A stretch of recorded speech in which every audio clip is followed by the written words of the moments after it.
అందరికీ నమస్కారం.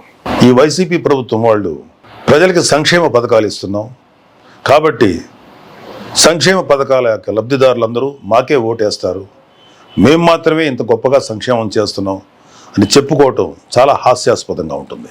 మొట్టమొదటిసారిగా ఆంధ్రప్రదేశ్ ప్రజలకి సంక్షేమం అంటే ఏంటో తెలియదు, వారికి ఇలాంటి పథకాల యొక్క రుచి ఏంటో తెలియదు అని ఆలోచించే వైసీపీ ప్రభుత్వం ఆలోచన విధానంలో డొల్లతనాన్ని బయటపెడుతుంది.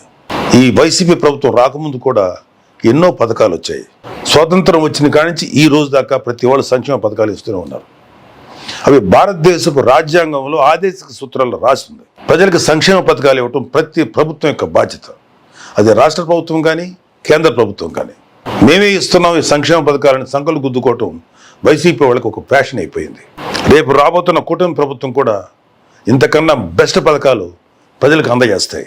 ఫర్ ఎగ్జాంపుల్, చదువుకునే ప్రతి బిడ్డకి 15,000 రూపాయలు ఇవ్వటం, ప్రతి గృహిణికి నెలకి 1,500 రూపాయలు ఇవ్వటం, నెలకి ప్రతి ఇంటికి 3 గ్యాస్ సిలిండర్లు ఉచితంగా ఇవ్వటం, యువకుల్ని గొప్ప వ్యాపారస్తులుగాను ఎంటర్ప్రెన్యూర్స్ గాను మార్చడం కోసం అర్హత ఉన్న వారికి 20 లక్షల ఆర్థిక సహాయం పెట్టుబడిగా ఇస్తున్నారు.